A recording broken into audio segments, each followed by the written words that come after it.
বন্ধুরা কি রান্না করেছি আজকে, এই যে ভাত, এটা হচ্ছে বড়ি দিয়ে ডাঁটা দিয়ে ঝিঙে বেগুন দিয়ে একটা ঝোল, আর এটা হচ্ছে মেটে চচ্চড়ি, আর এটা হচ্ছে টক দই লাস্টটাতে খাবো, আর এটা হচ্ছে কাতলা মাছের একটা ঝাল করেছে আলু দিয়ে, কাতলা মাছের ঝাল।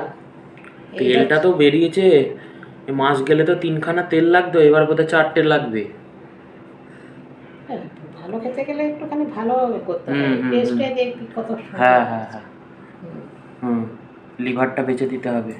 ঠিক আছে বন্ধুরা, আর কি বলবো, মা অনেক তেল ফেল খরচা করে রান্না বান্না করেছে, এটাতেও দেখুন পাশ দিয়ে তেল বোঝা যাচ্ছে। আর কি হবে, ঠিক আছে, পরের ভিডিওতে দেখা হচ্ছে। এই সবের রেসিপি যদি আপনারা জানতে চান। ও তুমি আবার খাওয়া শুরু করে দিচ্ছ? খাও খাও খাও খাও, তাড়াতাড়ি খাও।